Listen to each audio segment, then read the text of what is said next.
नमस्कार दोस्तों, स्वागत है आपका मेरे YouTube चैनल अंग्रेजी अड्डा में।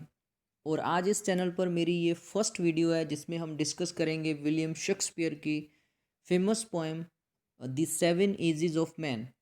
और अब से इस चैनल पर और बहुत सारी इसी प्रकार की एजुकेशनल वीडियोस आपको मिलने वाली हैं। तो सबसे पहले आप मेरे इस चैनल अंग्रेजी अड्डा को सब्सक्राइब कर लें और साथ ही साथ बेल आइकन भी प्रेस कर लें ताकि आगे आने वाली हर एक वीडियो की नोटिफिकेशन आपको मिल सके। तो चलिए शुरू करते हैं विलियम शेक्सपियर की poem the seven ages of man.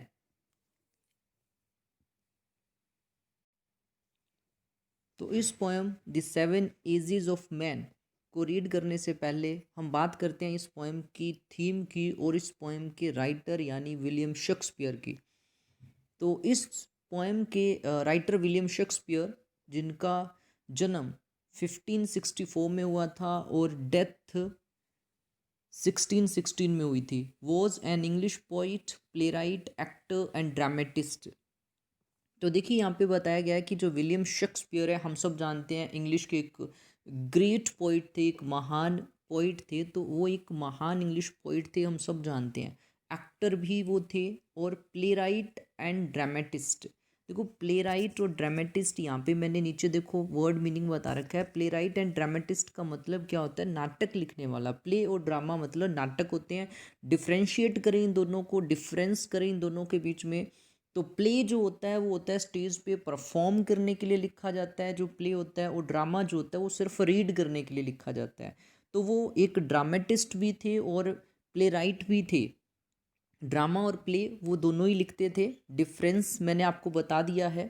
अब अगर इनके जन्म की बात करें तो जैसे कि यहाँ पे बताया गया है कि इनका जो जन्म है वो 1564 में हुआ था। लेकिन एग्जैक्ट डेट की अगर बात करें कि कब इनका जन्म हुआ था, अगर मैं एग्जैक्ट डेट की बात करूं तो देखो एग्जैक्ट डेट का कोई रिकॉर्ड मिलता नहीं है कि इनकी जो बर्थ डेट है, इनका जो बर्थ डे है वो क्या है। लेकिन फिर भी चर्च रजिस्टर के अकॉर्डिंग, मतलब चर्च के रजिस्टर के अकॉर्डिंग इनकी जो बर्थ डेट है वो है 26 अप्रैल 1564 है। क्योंकि इनका जो बैप्टिज़्म हुआ था, जो इनको बैप्टाइज किया गया था, वो किया गया था चर्च में 26 अप्रैल 1564 को। इसलिए चर्च में चर्च के रजिस्टर में इनका रिकॉर्ड मिलता है। देखो ये क्रिश्चियन जो रिलीजन है उसमें एक ट्रेडिशन होती है कि जो बच्चा पैदा होता है तो उनको चर्च में प्रिस्ट जो होते हैं वो एक हॉली वाटर, मतलब पवित्र जल या अमृत कह लें, उससे उस बच्चे को नहलाया जाता है। वो माना जाता है कि उनकी जो आत्मा है वो पवित्र हो गई है। तो इस टर्म को बोलते हैं बैप्टिज्म। ठीक है, इस टर्म को बोलते हैं बैप्टिज्म। तो जैसे विलियम शेक्सपियर पैदा हुए थे तो इनको भी बैप्टाइज किया गया था, बैप्टाइज्ड हुए थे ये भी।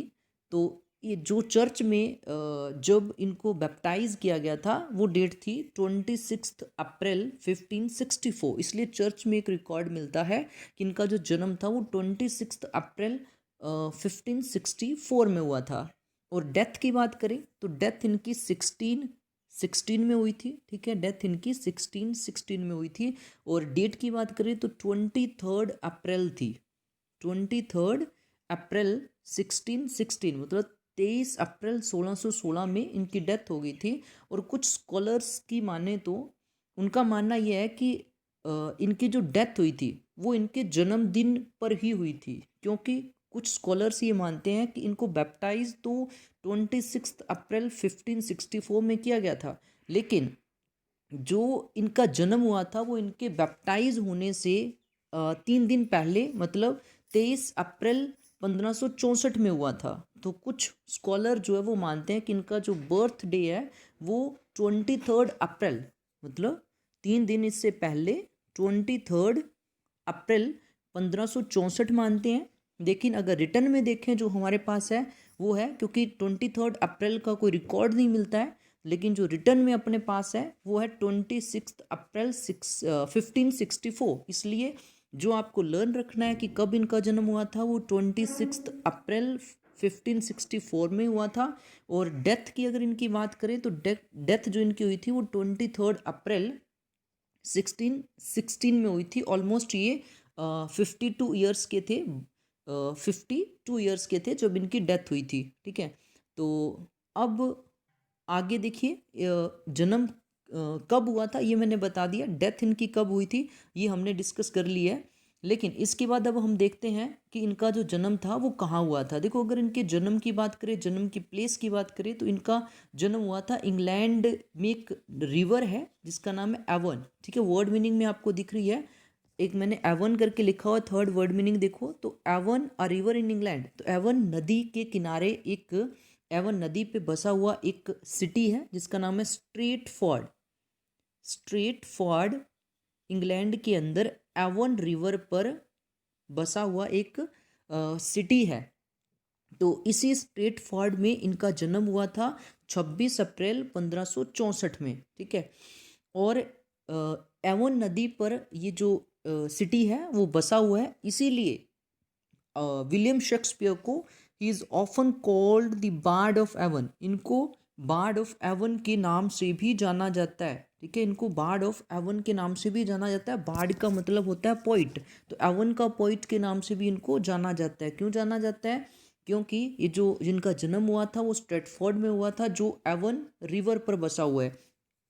अब अगर इनके वर्क्स की बात करें तो मतलब क्या क्या इन्होंने रचनाएं लिखी हैं, अगर कितनी लिखी हैं, अगर उनकी बात करें तो his works include 38 plays, 154 sonnets and 2 long narrative poems. तो अगर इनकी वर्क्स की बात करें तो 38 इन्होंने प्लेज लिखे हैं। ठीक है, 38 प्लेज हैं और 154 सोनेट्स लिखे हैं। देखो सोनेट क्या होता है, 14 लाइन की एक छोटी पोइम होती है।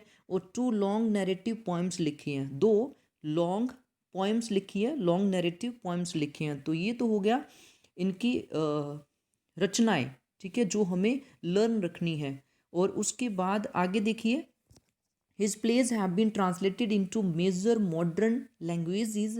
और इनके जो प्लेज हैं, जो 38 प्लेज हैं, तो इनके बहुत सारे ऐसे प्लेज हैं जिनको दुनिया की जो लैंग्वेजेस हैं, जो मेजर लैंग्वेजेस हैं, जो बड़ी लैंग्वेजेस हैं, उनमें ट्रांसलेट किया जा चुका है, are performed the world over. देखो, जो प्ले होते हैं वो स्टेज पे परफॉर्म करने के लिए होते हैं, मतलब इन पे फिल्म्स बनती हैं, स्टेज पे परफॉर्म किया जाता है। तो इनके जो प्लेज हैं, इनके जो नाटक है, उनको पूरी दुनिया में परफॉर्म किया जाता है, उन पे फिल्म्स बनती है, स्टेज पे परफॉर्म किया जाता है। Shakespeare produced most of his famous works between 1589 and 1613। देखो, इन्होंने जो अपनी ज़्यादातर जो रचनाएं लिखी हैं, जो फेमस उनकी रचनाएं थी, वो उन्होंने 1589 से लेके 1613 के बीच लिखी थी। हिज प्लेज वर प्राइमरली, और इनके जो प्लेज होते थे, जो नाटक होते थे, देखो नाटक का भी एक नेचर होता है कि नाटक कॉमेडी भी हो सकते हैं। कॉमेडी मतलब जिसके अंदर हास्य हो। तो इनके जो प्लेज होते थे वो कॉमेडीज होते थे, उनके अंदर हास्य होता था, या हिस्ट्रीज होते थे, मतलब हिस्ट्री पर आधारित होते थे। ट्रेजिडीज होते थे। ट्रेजिडी का मतलब क्या होता है, ये देखो वर्ड मीनिंग में, ट्रेजिडी मतलब दुखांत घटना। मतलब उस प्ले के अंदर ट्रेजिडी भी इन्होंने कुछ प्लेज लिखे हैं जिसके अंदर एक दुखद घटना होती थी। ठीक है, और ट्रेजी कॉमेडीज भी उन्होंने प्ले लिखे हैं। मतलब ट्रेजी कॉमेडी क्या होगा, जिसके अंदर ट्रेजिडी भी हो और कॉमेडी भी हो, मतलब हास्य और शौक दोनों का मिक्सचर हो। मतलब ऐसे भी प्लेज लिखे हैं जिनके अंदर वो दुखद भी होते थे और हास्य भी होता था। तो उनके जो प्लेज होते थे, कॉमेडीज होते थे, हिस्ट्रीज होते थे, ट्रेजिडीज एंड ट्रेजिक कॉमेडीज होते थे। अगर उनके फेमस कुछ प्लेज की बात करें तो यहाँ पे नेम दे रखे हैं, Hamlet, Othello, King Lear, Macbeth, as you like it, the merchant of Venice are considered to be some of his finest plays. तो ये इनके कुछ फाइनेस्ट प्लेज है। फाइनेस्ट का मतलब हो गया कि कुछ फेमस इनके नाटक है। तो ये बात हुई विलियम शेक्सपियर की। तो अब हम पढ़ते हैं इस पोएम की थीम के बारे में। ठीक है, उस पोएम की थीम को स्टडी करने के बाद हम इस पोएम को रीड करेंगे। तो जल्दी से इस पोएम की जो थीम है वो हम देख लेते हैं। This poem is a monologue. देखो, 7 एजेस ऑफ मैन जो पोएम है वो एक मोनोलॉग है, taken from a famous Shakespearean comedy as you like it. देखो, विलियम शेक्सपियर का एक प्ले है, बड़ा फेमस प्ले है, जो कि एक कॉमेडी है। तो फेमस प्ले कौन सा है? एज यू लाइक इट, जिसका नेम अभी अपने विलियम शेक्सपियर के बारे में जो पढ़ रहे थे तो उसमें हमने देखा। तो एज यू लाइक इट इनका एक फेमस प्ले है, तो उस प्ले से लिया गया एक मोनोलॉग है। देखो मोनोलॉग क्या होता है, यहाँ मैंने बताया हुआ है कि मोनोलॉग क्या होता है, एकलाप। तो एकलाप क्या होता है, एन अनइंटरप्टेड स्पीच। अनइंटरप्टेड मतलब स्पीच का मतलब होता है भाषण, मतलब कोई बात कर रहा है और उसको कोई इंटरप्ट नहीं कर रहा है, बीच में रोक नहीं रहा, वो क्या होता है, एकलाप। अगर अपने इसको सिंपल लैंग्वेज में समझे तो इसमें क्या होता है कि एक स्टेज पे जो कलाकार है, स्टेज पे जो बोलने वाला है, वो अपने मेंटल थॉट एक्सप्रेस कर रहा है और सामने ऑडियंस बैठे हैं और उनको वो सुन रहे हैं। जैसे मान लो पीएम मतलब प्रधानमंत्री स्पीच दे रहे हैं और सामने ऑडियंस बैठी है, जनता बैठी है, वो उनको सुन रही है, तो उनको कोई इंटरप्ट नहीं कर रहा, वो बोलते जा रहे हैं, तो वो क्या हो जाएगा, एक मोनोलॉग हो जाएगा, जिसमें जो स्पीकर होता है वो अपने मेंटल थॉट एक्सप्रेस करता है लंबे समय तक और उसको बीच में कोई इंटरप्ट नहीं करता। तो एज यू लाइक इट जो प्ले है, उस प्ले के बारे में थोड़ा बता दूं कि कहाँ ये मोनोलॉग बोला गया था। एज यू लाइक इट जो विलियम शेक्सपियर का प्ले है, उस प्ले के एक्ट, क्योंकि प्ले के अंदर बहुत सारे एक्ट्स होते हैं आपको पता है, तो ड्रामा के अंदर जैसे सीन होते हैं, तो इसके अंदर जो एक्ट है, तो एक्ट के एज यू लाइक इट जो प्ले है उसके act second scene, act second के सीन की बात करें तो सीन है सेवंथ, ठीक है। और लाइन की बात करें तो लाइन कौन सी है, 139, 139 लाइन है। तो विलियम शेक्सपियर के play as you like it की एक्ट सेकंड सीन सेवंथ की 139 जो लाइन है, उसमें इस प्ले के दो करेक्टर, एक कौन है, ड्यूक सीनियर। इस प्ले के दो पात्र जिनमें से एक है ड्यूक सीनियर और दूसरा है जैकस, ठीक है, दूसरा है जैकस। तो दो प्ले करेक्टर हैं इस प्ले के। तो इस प्ले के एक्ट सेकंड सीन सेवंथ की लाइन 139 में जैकस और ड्यूक सीनियर बात कर रहे हैं। तो उसमें क्या है कि जो जैकस है वो बड़े मेलनकली, बड़ा ही दुखी होकर एक इक्कलाप बोलता है ड्यूक सीनियर को। इक्कलाप एक अनइंटरप्टेड स्पीच बोलता है, एक डायलॉग बोलता है, जिसमें वो क्या करता है, जो लाइफ है, जो व्यक्ति की लाइफ जो है, व्यक्ति की जिंदगी जो है, उसको कंपेयर करता है प्ले से, उसको कंपेयर करता है एक नाटक से जो स्टेज पे किया जाता है, एक प्ले। तो प्ले से उसे कंपेयर करता है जैकस, ठीक है, जैकस उसको कंपेयर करते हुए एक मोनोलॉग बोलता है।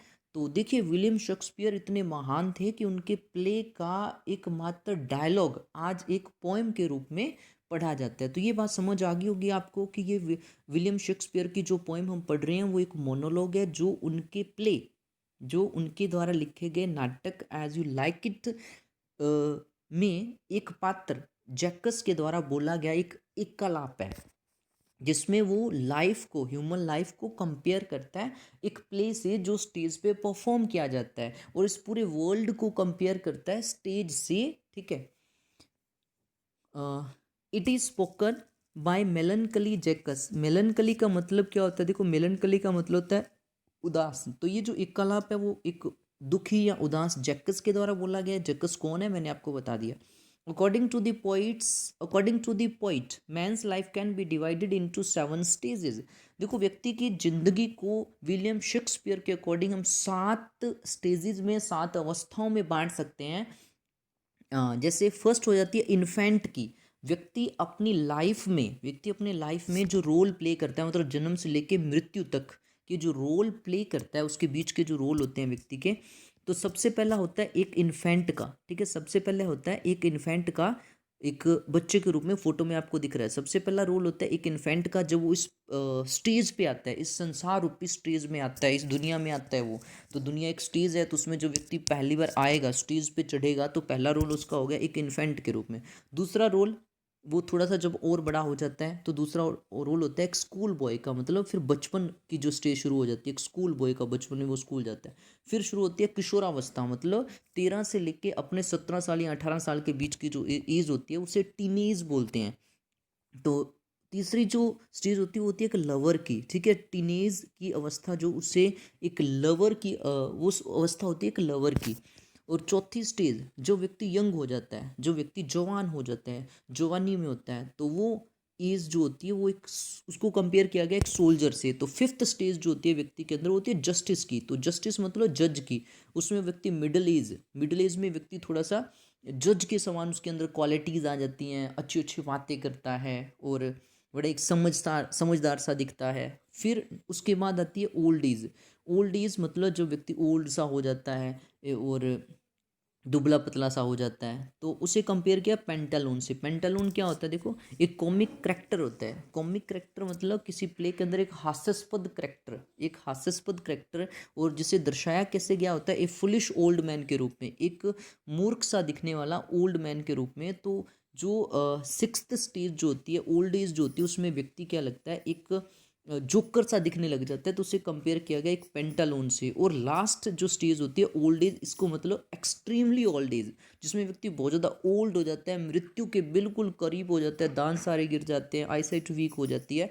तो जो सेवन्थ स्टेज है एक्सट्रीमली ओल्ड एज जो है, वो होती है व्यक्ति के जीवन की सातवीं अवस्था। तो व्यक्ति अपने जीवन में जैसे एक प्ले होता है ना, जैसे एक जो प्ले होता है, प्ले के अंदर व्यक्ति बहुत सारे रोल जो है वो प्ले करता है, उसी प्रकार से जो विलियम शेक्सपियर हैं वो प्ले और व्यक्ति की लाइफ के बीच में तुलना तुलना करते हैं। तो वो क्या कहते हैं कि ये जो पूरा वर्ल्ड है, ये जो पूरी दुनिया है, वो क्या है, एक स्टेज है। ठीक है, उस स्टेज पे जो प्ले पर, देखो स्टेज पे क्या होता है, प्ले किया जाता है। तो स्टेज को कंपेयर कर दिया वर्ल्ड से, और इस जो स्टेज पे प्ले होता है तो उसे किससे कंपेयर कर दिया, लाइव से। फिर प्ले के अंदर बहुत सारे एक्ट्स होते हैं, जिसके अकॉर्डिंग पर्सन रोल करता है। तो वैसे ही इन्होंने क्या किया, तो जैसे प्ले के अंदर क्या होते हैं, एक्ट्स होते हैं, तो व्यक्ति के जीवन में भी बहुत सारी स्टेजेस आती हैं, मतलब बचपन की, किशोरावस्था की, जवानी की, बुढ़ापे की। तो वो ये हो गया, और उसमें व्यक्ति जो प्रत्येक एक्ट में एक व्यक्ति जो होता है अलग अलग रोल्स प्ले करता है। तो वैसे व्यक्ति भी बहुत सारे रोल्स प्ले करता है। तो बिल्कुल उन्होंने क्या किया, कंपेयर किया एक नाटक को व्यक्ति की जिंदगी से, व्यक्ति के जीवन से। तो इस पोएम की जो थीम है वो आपको समझ आ गई होगी। चलो अब हम रीड करते हैं इस पोएम को। तो इस पोएम का जो फर्स्ट स्टेंजा है, ठीक है, आपको थीम समझ आ गई है, तो अब मैं आगे बढ़ता हूँ इस पोएम की तरफ। रीड करते हैं इस पोएम का first stanza.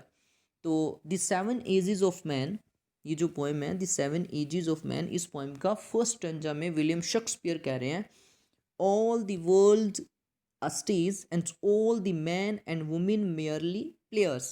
They have their exits and their entrances, and one man in his time plays many parts, his acts being seven ages. तो देखो फर्स्ट स्टेंजा में विलियम शेक्सपियर कह रहे हैं कि ये जो पूरा संसार है, ये जो पूरा वर्ल्ड है, वो और कुछ नहीं है, वो क्या है, एक स्टेज है। और इस संसार में प्रत्येक मैन एंड वुमेन, मतलब इस संसार में रहने वाला जो पर्सन है, जो व्यक्ति है, वो और कुछ नहीं है। मियरली का मतलब होता है जस्ट, और कुछ नहीं है। जस्ट क्या है, वो कलाकार है। स्टेज एक प्ले जो होता है, जो नाटक होता है, किसी स्टेज पे मान लो कोई नाटक चल रहा है, तो उस नाटक में जो कलाकार है, जो उस नाटक को परफॉर्म कर रहे हैं, कोई रोल कर रहे हैं, तो वैसे वो कहता है कि ये जो पूरी दुनिया है ना, ये जो पूरी जो दुनिया है वो एक स्टेज है। और इस स्टेज पर जो व्यक्ति है, मतलब इस दुनिया में रहने वाला जो प्रत्येक व्यक्ति है, और कुछ नहीं है, वो एक इस स्टेज पे परफॉर्म करने वाला एक कलाकार है। मतलब इस दुनिया में जो भी व्यक्ति आया है, वो इस संसार रूपी रंगमंच पर, स्टेज पर परफॉर्म करने वाला सिर्फ एक कलाकार है। और फिर वो आगे कहता है, they have their exits and their entrances. देखो प्ले में जब नाटक स्टेज पे हो रहा है, तो उसमें जो कलाकार होते हैं, जो उस प्ले के अंदर परफॉर्म कर रहा है, तो वो उस प्ले में एंटर होता है, अपना रोल प्ले करता है, और जब उसका रोल खत्म हो जाता है तो वो चला जाता है। तो उसी प्रकार से इस संसार रूपी स्टेज में जो व्यक्ति आता है, तो उसी प्रकार से उसका भी एक एंट्रेंस होता है, उसकी एंट्री होती है, और फिर वो चला जाता है। मतलब व्यक्ति जन्म लेके इस संसार में आता है, तो संसार क्या हो गया, स्टेज। और फिर जन्म लेके इस संसार रूपी स्टेज पे आता है, वो अपना जीवन जीता है, बच्चे शिशु के रूप में जन्म लेता है, फिर धीरे धीरे बड़ा होता है, और एंड में क्या होता है, आखिर बहुत सारे रोल्स प्ले करता है, और फिर उसकी मृत्यु हो जाती है, मतलब वो चला जाता है। तो they have the exits and the entrances, मतलब उनकी एंट्री होती है इस स्टेज पर, और फिर वो चले जाते हैं, उनका एग्जिट भी होता है इस स्टेज से।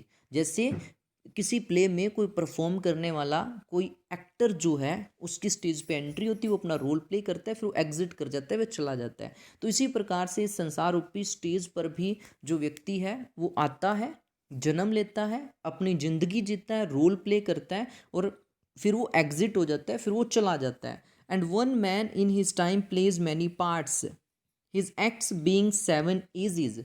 और वन मैन मतलब एक व्यक्ति, इन हिज टाइम, टाइम का मतलब यहाँ पे हो गया एज से, टाइम का मतलब किससे हो गया, एज। एक व्यक्ति अपनी एज में बहुत सारे रोल्स प्ले करता है। एज मतलब जन्म से लेके वो जितने साल तक जीता है, मृत्यु तक उसकी जो एज है, उसमें व्यक्ति बहुत सारे रोल्स प्ले करता है। मतलब जब उसकी स्टेज पे एंट्री हो जाती है ना, मतलब जन्म लेके वो आ गया, तो मरने के बीच की जो एज है उसकी, उसमें बहुत सारे रोल्स प्ले करता है। जैसे एक व्यक्ति जब स्टेज पे एंटर हो जाता है तो बहुत सारे रोल प्ले करता है, उसी प्रकार से संसार रूपी स्टेज पे जब व्यक्ति आ जाता है तो मरने से पहले तक, तो जन्म से मृत्यु के बीच की जो एज है उसमें वो बहुत सारे रोल्स प्ले करता है। उन रोल्स को his acts being seven ages, तो कहता है ये जो उसके एक्ट है, जो जन्म से लेके मृत्यु के बीच का जो टाइम है, जो इस संसार रूपी स्टेज पर वो स्पेंड करता है, उस टाइम में जो रोल प्ले करता है, जो एक्ट करता है, उसको हम सेवन एजेस मतलब 7 अवस्थाओं में बांट सकते हैं।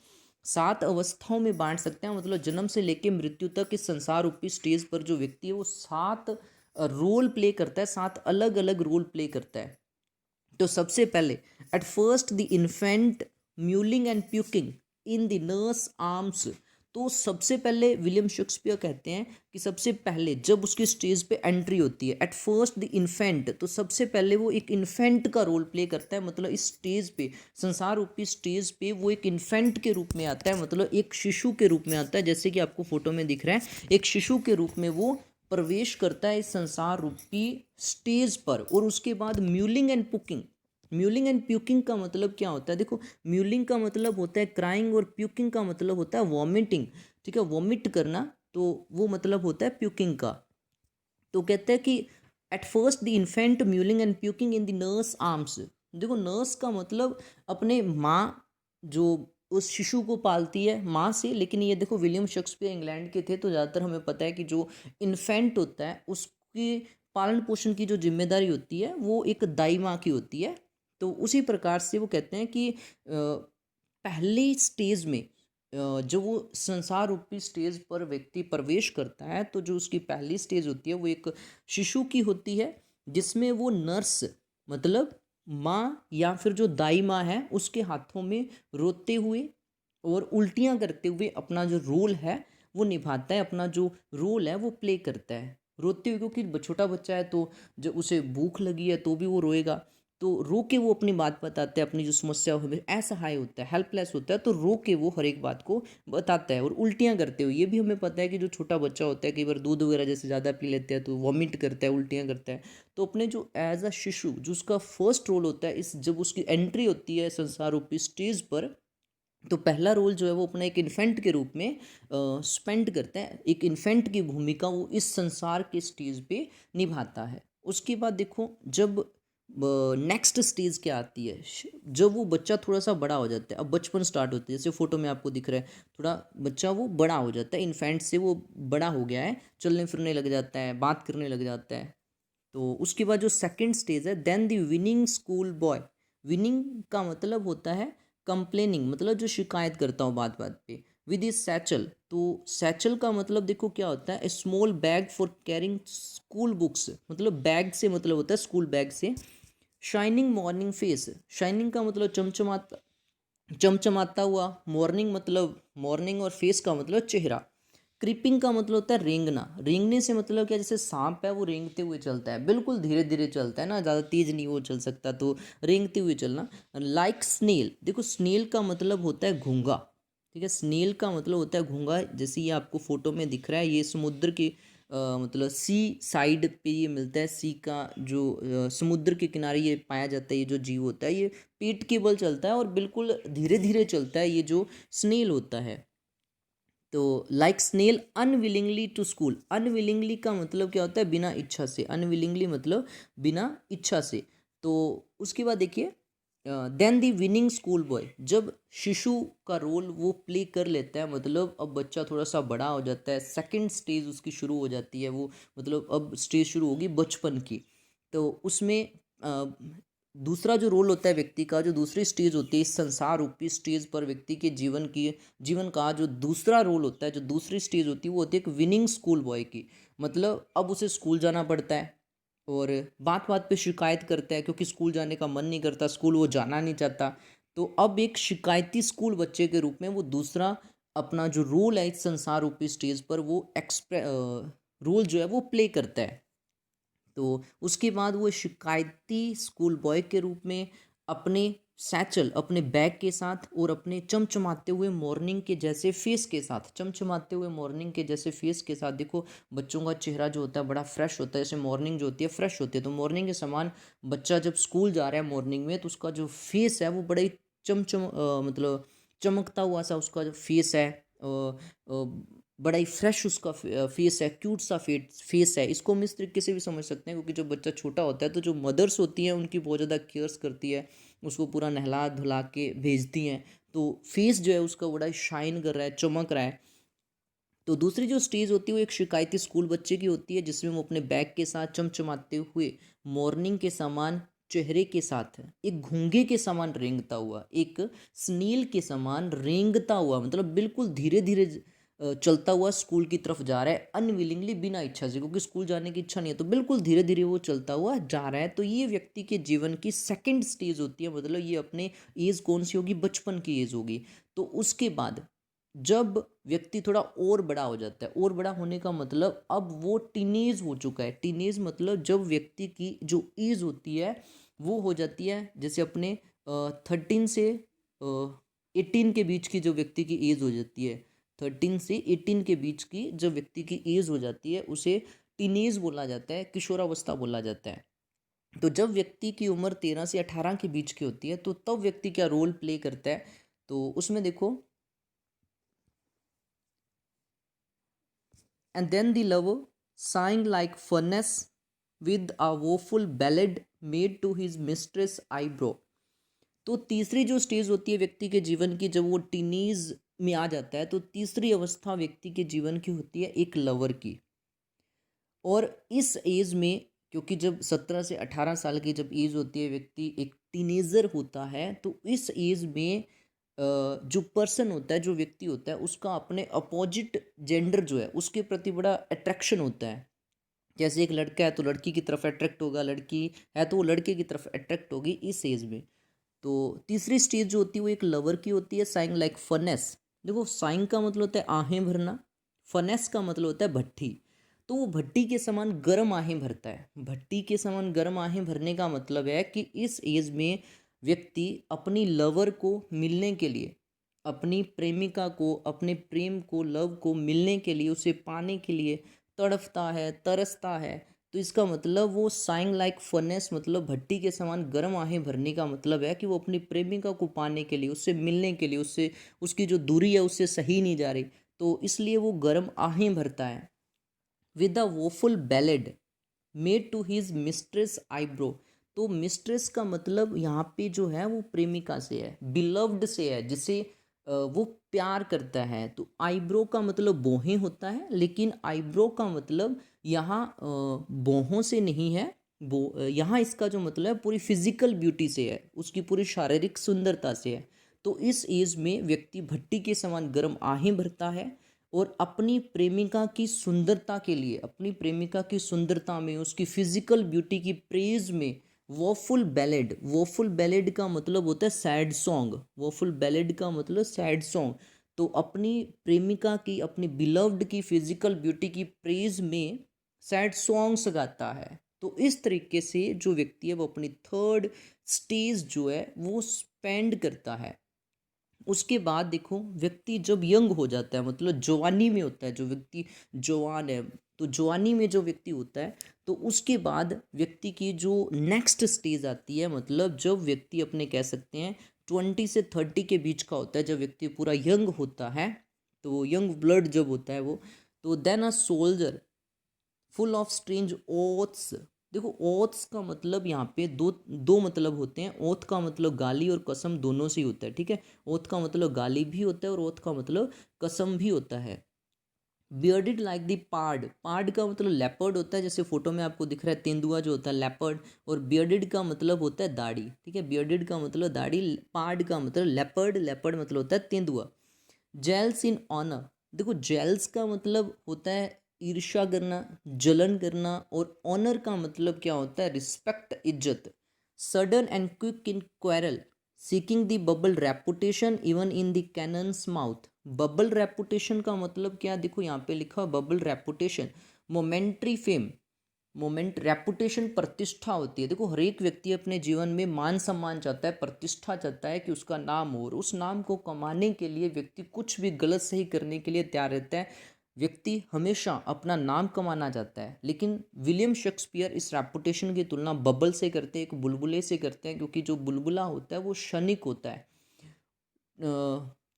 थोड़े समय के लिए होता है, उसकी कोई लाइफ नहीं होती, शॉर्ट लिव्ड होता है, पता नहीं वो जो बुलबुला है कब खत्म हो जाए। इसलिए व्यक्ति की प्रतिष्ठा, व्यक्ति का मान सम्मान, व्यक्ति की जो इज्जत है, जिसके पीछे व्यक्ति हमेशा भागता रहता है अपनी ज़िंदगी में प्रतिष्ठा नाम कमाने के लिए, लेकिन विलियम शेक्सपियर कहते हैं कि वो शॉर्ट लिव्ड होती है, हमेशा वो बनी नहीं रह सकती, लेकिन व्यक्ति उसके पीछे हमेशा भागदौड़ करता रहता है।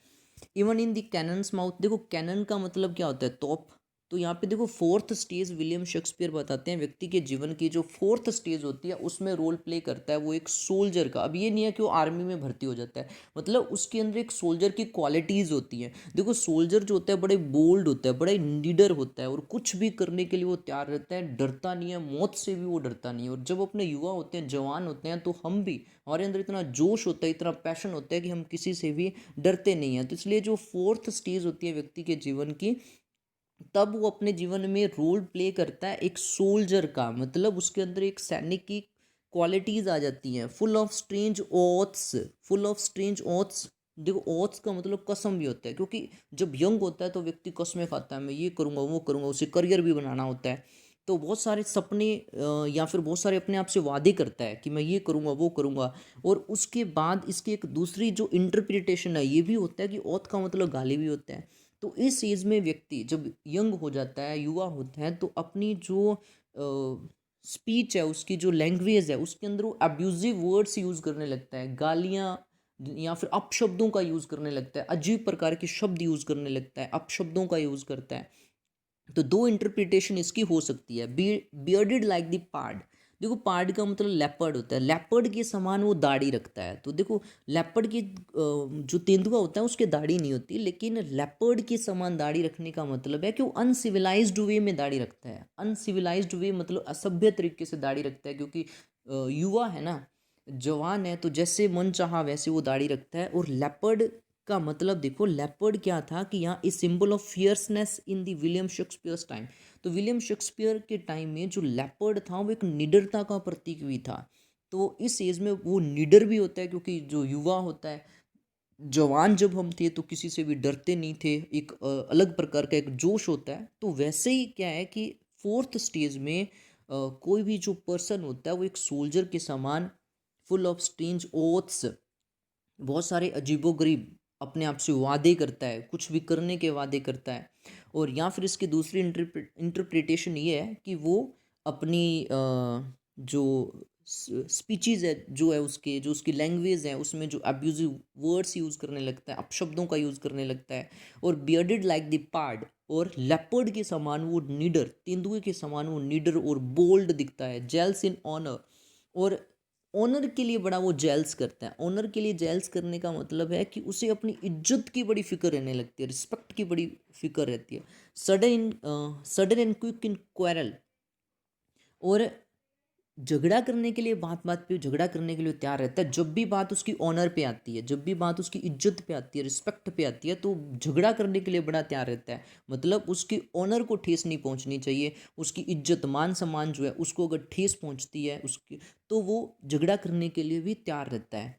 Even the seeking the bubble reputation even in the cannons mouth, कहता है कि बबल रेपुटेशन के लिए इस एज में बंदा मोमेंट्री फेम के लिए, मतलब प्रतिष्ठा पाने के लिए, हर एक व्यक्ति चाहता है कि उसका नाम हो, इज्जत हो, मान सम्मान हो।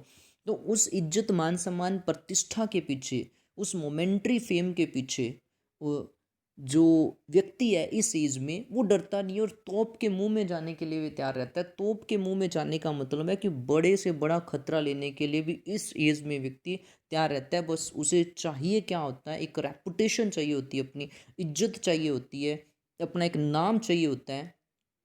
और उस नाम कमाने के लिए, उस रेपुटेशन के लिए वो कुछ भी बड़े से बड़ा खतरा उठाने के लिए भी तैयार रहता है। लेकिन विलियम शेक्सपियर कहते हैं कि जो रेपुटेशन है, जो पैसा है जिसके पीछे अपने भागते रहते हैं, तो ये जो स्टेटस होता है ये बबल के समान है, शॉर्ट लिव्ड होता है, पता नहीं कब ख़त्म हो जाए। तो इसके पीछे इस एज में जो, इस स्टेज में जो व्यक्ति है वो दौड़ता है और बड़े से बड़ा खतरा मोल लेने के लिए भी तैयार रहता है। तो फोर्थ स्टेज जब व्यक्ति 20 से 30 साल की एज के बीच का होता है, तो उसमें जो फोर्थ स्टेज इसके व्यक्ति के जीवन की होती है वो एक सोल्जर की होती है, जिसमें कि वो पर्सन जो है एक्ट्स लाइक अ सोल्जर, जिसमें वो एक सैनिक के समान एक्ट करता है। तो अब देखते हैं नेक्स्ट फिफ्थ स्टेज। अब अपने जब व्यक्ति देखो मिडल एज में आ जाता है, मिडल एज मतलब मैरिज हो गई है, बच्चे हो गए हैं उसके, तो मिडल एज का जब व्यक्ति हो जाता है, मिडल एज में जब होता है मतलब अपने मान सकते हैं 40 से लेके 60 या 70 के बीच की जो एज है, 40 से लेके 60 के बीच की मान लो, या 40 से लेके 50 के बीच की जो मान लो, जो मिडल एज में जो व्यक्ति होता है, ज़्यादा ओल्ड नहीं होता लेकिन मिडल एज हो जाता है, बच्चे हो गए हैं, मैरिज हो गए हैं, तो उसमें जो पांचवी स्टेज होती है व्यक्ति के जीवन की, जो इस संसार रूपी स्टेज पर वो स्पेंड करता है, तो पांचवी स्टेज, जो पांचवा रोल जो व्यक्ति इस संसार रूपी स्टेज पे जो निभाता है वो होता है एक जस्टिस का। जस्टिस मतलब एक जज का। And then the justice in fear round belly with good capaligned with eyes severe। Severe का मतलब क्या होता है? सिवियर मतलब होता है serious. And beard of formal cut full of wise saws. Saws का मतलब होता है कहावतें। एंड मॉडर्न इंस्टेंस का मतलब होता है उदाहरण। And so he plays his part. देखो व्यक्ति के जीवन की पांचवी जो अवस्था होती है, जब मिडिल एज में व्यक्ति होता है, तो पांचवी अवस्था होती है एक जज की। मतलब वो एक जज की क्वालिटीज उसमें आ जाती हैं। देखो जज का रोल क्या होता है? जज एक समझदार व्यक्ति होता है, जो कोई भी डिस्प्यूट अगर होता है, कोई विवाद होता है, तो उसमें जो दोनों साइड होती हैं जो, उनको वो सुनता है, फिर जो गलत है क्या सही है उसके बारे में वर्डिक्ट देता है, अपना डिसीजन देता है। तो जब व्यक्ति मिडिल एज में आ जाता है तो उसके अंदर एक जस्टिस की क्वालिटीज आ जाती हैं। और in fair round belly with good capon lines. Capon line, देखो कैपन का मतलब होता है मेल चिकन, मतलब मुर्गा, तो मुर्गे का मांस। और राउंड बेली मतलब उसकी तोंद निकल आती है। फेयर मतलब जो साफ साफ दिखता हो। तो पांचवी स्टेज व्यक्ति के जीवन की होती है एक जस्टिस की, जिसमें मांस खा खा के उसकी तोंद बाहर निकल आती है। देखो गुड कैपन लाइन एक ऐसी टर्म है जो इंग्लैंड में जो जजेस होते हैं उनके लिए यूज़ की जाती थी, क्योंकि ये जो जजेस होते थे, ये जो जस्टिस होते थे, उनको दावत दी जाती थी। उसमें बहुत सारा जो चिकन है उनके सामने परोसा जाता था। तो ये उनको रिश्वत देने के लिए, ब्राइब देने के लिए इस प्रकार की जो दावतें हैं वो दी जाती थी, जिनको खा खा के उनका जो पेट है वो निकल आता था, तोंद निकल आती थी। तो वैसे ही कहता है जो मिडिल एज का व्यक्ति होता है वो खा खा के उसकी तोंद निकल आती है, ठीक है। और विद आइज सीवियर। सीवियर का मतलब उसकी जो आंखें जो होती है उसमें थोड़ी सी सख्ती होती है आंखों में, अब सीरियसनेस आ जाती है। बियर्ड ऑफ फॉर्मल कट, तो पिछली स्टेज तक जब वो युवा था तो अनसिविलाइज्ड वे में दाढ़ी रखता था, जैसे मर्जी दाढ़ी रखता था। अब वो फॉर्मल दाढ़ी रखता है ताकि वो समझदार दिखे, क्योंकि अब मिडिल एज का हो गया। फुल ऑफ वाइज साज एंड मॉडर्न इंस्टेंस। और वो ना अब लोगों को समझाता है, लोगों को बुद्धिमत्तापूर्ण कहावतें बता के, या फिर जो आधुनिक उदाहरण है वो देख के वो लोगों को समझाता है, अपने आप को समझदार दिखाने के लिए। अब लोगों को शिक्षा देता है, लोगों को एजुकेट करता है, अच्छी अच्छी कहावतें बताता है, आधुनिक उदाहरण देता है, ताकि जो भी उसके सामने जो पर्सन है उसको समझा सके, छोटे जो लोग हैं उनको समझा सके, अपने बच्चों को समझा सके। तो अच्छी अच्छी वो कहावतें यूज़ करता है, मॉडर्न इंस्टेंसेस यूज़ करता है। सो ही प्लेज हिज पार्ट। इस प्रकार से वो अपना जो रोल है, अपनी जो पांचवी अवस्था है वो स्पेंड करता है। तो ये होगी एक मिडल मैन का जो मिडल एज्ड व्यक्ति का जो एक रोल होता है, जो अभी मिडल एज में है, मतलब 50 के आसपास की एज में है। उसके बाद नेक्स्ट जो स्टेज आती है जिसमें व्यक्ति ओल्ड हो जाता है, ठीक है, जिसमें व्यक्ति वृद्ध हो जाता है, ओल्ड हो जाता है, लाठी पकड़ लेता है, ठीक है, वैसे चलता है। तो ओल्ड एज जो अपने कह सकते हैं 60 से लेके 70 साल की जो एज होती है, 60 से 70 के बीच की जो एज होती है, जिसमें व्यक्ति ओल्ड है, लेकिन ये नहीं है कि वो चल फिर नहीं सकता, चल फिर सकता है, ओल्ड है, ठीक है। तो उस एज की तुलना की जाती है, उस एज की तुलना की जाती है एक पेंटालून से। द सिक्स्थ एज शिफ्ट्स, देखो शिफ्ट होने का मतलब बदलने से होता है, ट्रांसफर होने से होता है, इनटू द लीन, लीन होता है दुबला पतला। स्लिपर्ड, स्लिपर्ड का मतलब wearing indoor shoes, indoor shoes मतलब जो अपने घर के अंदर जैसे सिंपल चप्पल वगैरह पहन लेते हैं।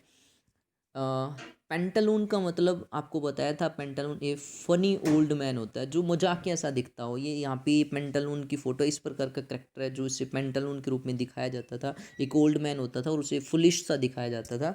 तो अ पेंटालून विद स्पेक्टिकल्स मतलब चश्मे, ठीक है, on nose, pouch on side.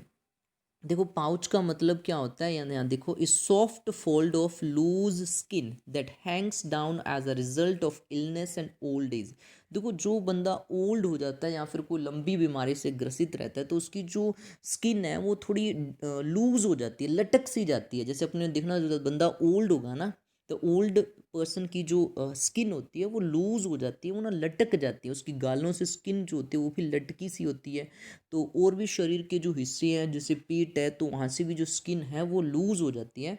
तो वो होता है पाउच, पाउच मतलब थैली नहीं होती, थैली जैसे लटकी होती है, वैसे इसकी जो स्किन है वो ओल्ड, इतना ज़्यादा ओल्ड हो जाता है कि उसकी जो स्किन है वो लटक सी जाती है।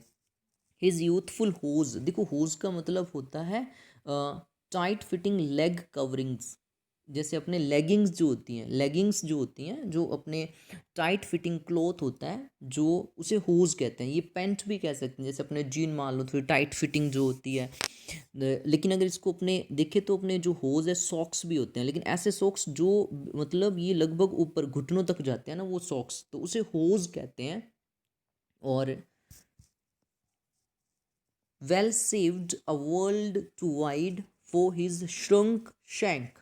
shrunk का मतलब होता है सिकुड़ना, सिकुड़ जाना, और shank का मतलब होता है अपने जैसे घुटने से लेके नीचे वो अपने जो एंकल जो होता है ना, एंकल तक के बीच का जो हिस्सा होता है, घुटने से लेके एंकल, एंकल से घुटने के बीच की जो अपनी टांग होती है उसे बोलते हैं शैंक। और श्रंक का मतलब होता है सिकुड़ना, मतलब पतला हो जाना।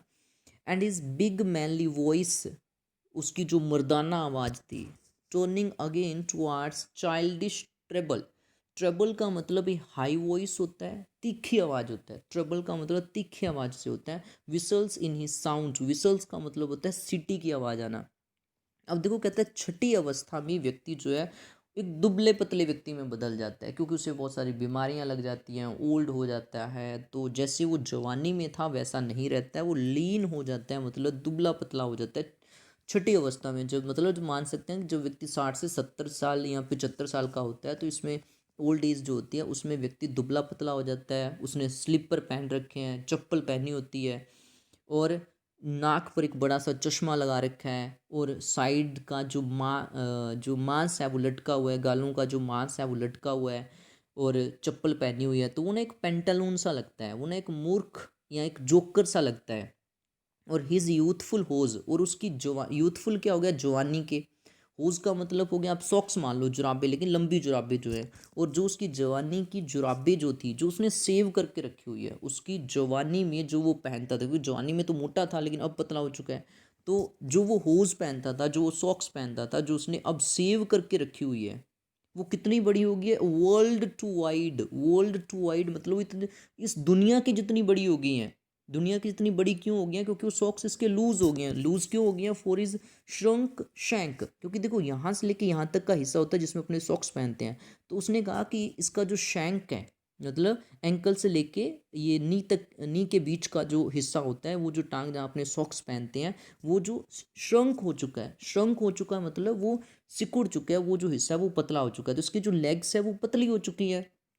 और अब इसकी जवानी की जो शौक़्स है, जो उसने बड़ी संभाल के रखी हुई है, वेल सेव्ड है, वो इस दुनिया की जितनी बड़ी हो चुकी है, मतलब उसकी टांगों में अब फिट नहीं आती, बहुत ज़्यादा लूज हो चुकी हैं। एंड इस बिग मैनली वॉइस, और उसकी जो मर्दाना आवाज़ थी, जो उसकी भारी आवाज़ जो थी जब वो युवा था, और जो आवाज़ थी, जो भारी आवाज़ उसकी थी, अब दोबारा से एक बच्चे की आवाज़ में, चाइल्डिश मतलब एक बच्चे की जैसी आवाज़, तीखी आवाज़ में, बांसुरी एक बच्चे की आवाज़ जो होती है, पतली सी आवाज़ होती है, तीखी आवाज़ होती है, तो अब दोबारा से उसकी जो आवाज़ है इस ओल्ड एज में, दोबारा से उसकी जो आवाज़ है वो एक बच्चे की आवाज़ के जैसी पतली होने लगी है। और विसल्स इन हिज साउंड, और जब वो बोलता है तो उसके मुंह से सीटी सीटी की आवाज़ आती है। सीटी की आवाज़ आने का मतलब, क्योंकि इस एज में, ओल्ड एज में, व्यक्ति के दांत जो है वो गिरने लगते हैं, तो जब वो बोलता है तो मुंह से हवा निकलती है, मतलब सीटी का साउंड भी आता है। तो ये अवस्था होगी व्यक्ति के जीवन की, जब व्यक्ति जो ओल्ड हो जाता है, तो देखो एक कॉमिक सा लगता है, एक पेंटालून के जैसा लगता है, मतलब गालों का मांस लटका सा हुआ है, नाक में बड़े बड़े चश्मे हैं, और लूज चप्पलें पहन रखी हैं, और तो ये एक पेंटालून के जैसा लगेगा, ये एक पेंटालून के जैसा लगता है, एक जोकर के जैसा लगता है। अब आती है लास्ट स्टेज, तो छठी अवस्था कौन सी होगी, एक ओल्ड एज की। अब लास्ट स्टेज जो होती है वो होती है extremely old age, extremely old age. ठीक है, अब जो लास्ट स्टेज आती है एक्सट्रीमली ओल्ड एज आता है, जिसमें व्यक्ति बहुत ज़्यादा ओल्ड हो जाता है, एक्सट्रीमली ओल्ड हो जाता है।